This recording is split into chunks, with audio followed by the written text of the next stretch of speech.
Muy buenas noches.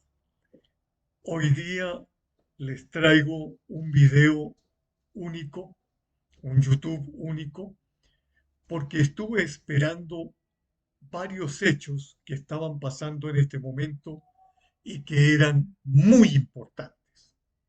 Por eso se llama esta filmación de globos, amenazas de extraterrestres y definiciones. Un video único. Quiero introducir este tema agradeciéndole a la gente que me ha escrito y me ha dicho que por favor siga trabajando estas temáticas con pensamiento crítico. ¿Qué significa esto? Un análisis profundo. Y la espera para este video tiene varios hechos, como les digo. Quiero comentarles algo delicadísimo. Japón va a lanzar 1.300.000 kilos, es decir, 1 tonelada 300.000 kilos al mar. ¿De qué? De productos radiactivos. De eso ustedes no van a recibir absolutamente ninguna información grande y cuestionada. Asimismo, me han llamado para preguntarme sobre la Tercera Guerra Mundial. Les he comentado que ya di mi posición sobre esto. Sin embargo, vemos que Estados Unidos está cada vez más calentando este proceso y ahora lo irán viendo en los detalles que voy a dar. Les quiero dar una sorpresa inmensa. Biden viaja a Kiev y se presenta en todos los medios. Ustedes lo recibieron a nivel internacional en América Latina como si fuera un acto, primero que todo, de sorpresa, de valentía. No, aquí les doy tres datos. Primero, antes que viajara desde Estados Unidos, avisaron a Rusia para decirle que llegaba el día siguiente. Segundo, Rusia le dijo que le aceptaba que viajara, pero tenía que irse en tren. Le tocó viajar 10 horas en tren. ¿Por qué? Porque Rusia no permite aviones.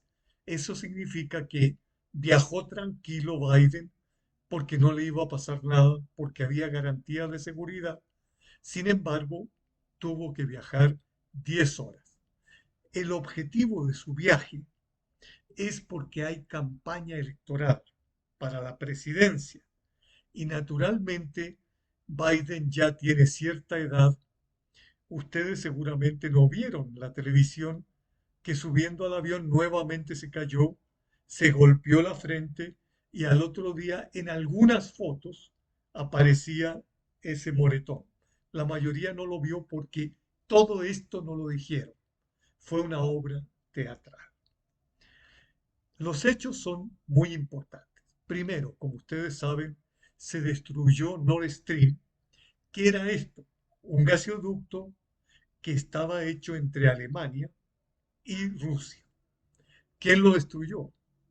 Seymour Hersh, un periodista legendario, que ahora ya no es legendario, es polémico, según la prensa estadounidense, claramente dijo que los únicos posibles de destruir este gasoducto eran los países que estaban cercanos a ella y que había sido Estados Unidos con Noruega. Se explicó todo. Se pasó a la ONU, pero la ONU, ustedes saben que es realmente un órgano controlado por Estados Unidos, manifestó que no va a investigar. Es decir, crearon un complot, sabotaje, destruyeron eso y Alemania, como es un vasallo, obviamente no ha dicho nada. También vieron ustedes en televisión la historia de los globos, de un globo chino que viajaba de un lado hacia otro y al final lo destruyeron. Y que después aparecieron tres globos más. Realmente todo esto son historias para cambiarle a la gente la idea y hacer que crean cosas que no son. Ahí dijeron que probablemente algunos de esos globos eran de extraterrestres, de seres que vienen de otros lados. ¿Saben ustedes cuánto valían en total esos globos? por decirlo en pesos colombianos, 5 millones de pesos, 10 millones de pesos, 15 millones de pesos. ¿Cuánto gastaron en destruirlo? Utilizando un avión especializado para eso. 7.500 millones de pesos. Y obviamente no han dicho nada de esos 3 globitos, que ahora se descubre que incluso una agencia en Canadá dijo que había lanzado un globo que le costó $12, estaba volando y se lo destruyeron. Pero hay algo más. Hubo un accidente tóxico en Estados Unidos y toda una zona de Ohio está hoy día sin poder beber agua. Todos los ciudadanos muy pendientes, y ya el expresidente Trump viajó a decirles que por qué se le está dando 5.000 millones de dólares a Ucrania y no se le está dando dinero. ¿A quién? Básicamente a sus ciudadanos, que es un traidor a la patria. Obviamente aquí tenemos unas fotos bien interesantes de lo que le dijo María Zaharova, que es la portavoz de Rusia, a Victoria Nuland. Victoria Nuland es la que estuvo en el golpe de Estado el 2014 y que dijo que Rusia tenía que ser destruido. María Zaharova la mandó a freír espárragos, como se dice vulgarmente, en un Twitter. Señora Victoria Nuland, en vez de estar preocupada de Rusia y otras naciones, dedíquese usted a su casa y a resolver los problemas de hambre, miseria y los problemas reales que tienen ustedes dentro del país. Tercero, hubo una conferencia, la conferencia de Múnich, donde se reunieron prácticamente todos los países occidentales y estuvo China. ¿Qué dijo China? Nosotros queremos la paz y les exhortamos a ustedes a que también la hagan.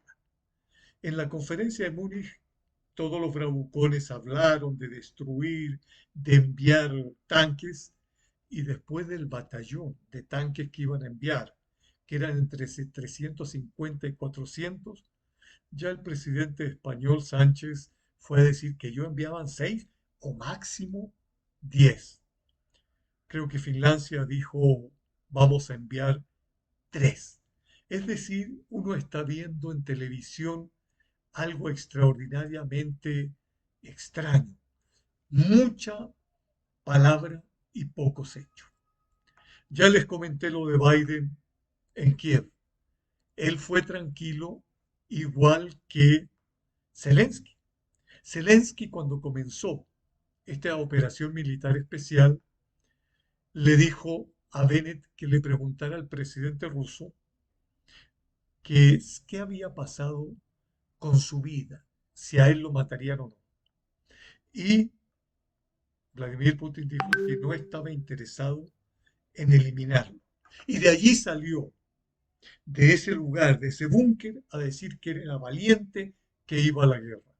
Solo después que le dijeron y le confirmaron que nadie lo va a asesinar. Si lo asesinan, serán los estadounidenses o los mismos ucranianos. ¿Por qué esperé tanto tiempo? Porque habían todos estos hechos. Y uno más que es muy interesante. Todos esperaban el discurso de Vladimir Putin para saber qué iba a decir. Lo fundamental que dijo es, nosotros vamos a desnazificar y desmilitarizar Ucrania. Téngalo por seguro. Y segundo, nos salimos del tratado START tercero. ¿En qué consiste el tratado? En que se equilibran las armas de ambos países. Pero Estados Unidos estaba sosteniendo que tenía que ir primero a ver cuáles armas tenía Rusia y después ellos probablemente le permitirían viajar a Estados Unidos. Además, no tomaron en cuenta las armas nucleares de la Unión Europea con 2 países, Francia e Inglaterra. O sea, ese tratado ¿en qué consiste ahora?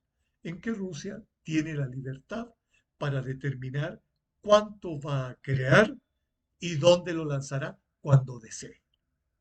Ahora, recientemente ya se hizo una cooperación pública multilateral entre China y Rusia para defender en contra de la hegemonía la multipolaridad. O sea, esto ya empieza a crear problemas graves a Estados Unidos, a la OTAN y la Unión Europea. En temas e imágenes rápidamente les comento. Zelensky dijo que Mariupol era la guerra y ahí se definía todo. Ganó Rusia. Después vino la lucha en Severodonetsk. Zelensky dijo, aquí nosotros definimos la historia del mundo europeo. Perdieron. Muy pronto vino Soledad, Soledad perdieron. Y ahora viene Artyomovsk y otras ciudades grandes que Rusia también las ha ganado. Yo tengo aquí el mapa para mostrárselos a ustedes, para los que lo quieran tener y sacar una copia. Y por otro lado, tengo lo que se está diciendo sobre cómo va avanzando Bakhmut, que es un lugar donde dijeron que no lo entregaban y ahí se definía todo este proceso, la guerra. Lo van a perder también. Entonces ahí tienen ustedes lo que está pasando allí y cómo ha ido avanzando ahora prácticamente en 8 puntos en esta ciudad. Todas estas noticias no las tenían ustedes, pero ahora les permite algo interesante. Mientras pasaban estas cosas, Estados Unidos y Europa le pidieron a África que sancionara a Rusia. Y allí tenemos uno de los más importantes líderes africanos que dijo públicamente, los colonizadores nos piden que seamos enemigos de Rusia, que nunca nos colonizó. ¿Saben quién es? El ministro de Exteriores de Uganda. África puede votar en algunas reuniones de la ONU para no meterse en problemas. Sin embargo, en la práctica, no han hecho caso de las sanciones. ¿Saben ustedes cuántos países han sancionado realmente a Rusia? 42. ¿Cuántos países tiene el mundo? Cerca de 200. Es decir, las 3/4 partes del mundo no apoyan esta guerra. Ahora Rusia está explicando la invasión a su nación y enviando a todo el mundo un mensaje muy interesante. ¿Por qué cada siglo tratan ellos de destruir a Rusia y obtienen el mismo resultado? No se olvide que en el siglo XVIII, Carlos II dijo, nosotros vamos a destruir a Rusia. Perdieron. En el siglo XIX, Napoleón Bonaparte dijo, esos son unos enanos. Perdieron. Adolf Hitler dijo, destruimos ya prácticamente a toda Rusia y no hay nada que hacer. Perdieron. Y Joe Biden va en ese mismo camino. Salió una entrevista en Estados Unidos muy interesante, que la podemos aplicar ahora nosotros. Y les tengo allí incluso el contacto para que ustedes puedan saber de dónde procede la información. ¿Cuántos desconfían de los medios masivos de desinformación en Estados Unidos? Los datos dicen que la mitad de los ciudadanos considera incluso que el objetivo expreso de la prensa es engañar o desinformar. Imagínense. En América Latina sí no tenemos nada que decir porque hay países como Colombia o como Chile que el 97, el 98 de la prensa intenta decir lo que le ordenan las élites. Allí tienen ustedes prácticamente de dónde aparece, dónde está la información y las fuentes son dos cadenas prooccidentales, Gallup y la Fundación Nike. Y por último, quiero terminar con ustedes con dos temas importantes. El nazismo se está implementando en Europa y en Norteamérica, especialmente en Canadá y Estados Unidos, no en México. Aquí tienen ustedes lo que está pasando con un reclutamiento forzado. Yo les voy a dar una sorpresa al final. Miren, nazis. Aquí tenemos un soldado que está dirigiendo la batalla de Ucrania con los signos de ISIS. ¿Qué es ISIS? El Estado Islámico. Es decir, realmente grupos terroristas. Por eso nosotros ya podemos ir finalizando comentando que hasta los niños los llevan a los puestos de guerra. Eso es delicado. O sea, el conflicto en Ucrania ha entrado en la etapa de una confrontación logística de desgaste, dice la OTAN. ¿Para quién será el desgaste? Veremos ese proceso. Yo quiero definirle a ustedes que la guerra empezó antes del 2014, porque ya todos los líderes occidentales han aceptado que estaban pensando en cambiar el gobierno prorruso en Ucrania y Victoria Nuland ya lo confirmó, igual que Angela Merkel, Zelensky mismo y Macron en Francia. Yo les dejo esta sorpresa. Ustedes pueden entrar a Hispan TV o pueden entrar a Wolfnom Telegram y allí encontrarán gran parte de la información que yo obtengo. Entren y verán el mundo de manera diferente. Muy buenas noches, les entrego esto y sé que ahora tienen mucho más claro cómo va a avanzar este proceso. Muy buenas noches. Muchas gracias a todas y a todos ustedes.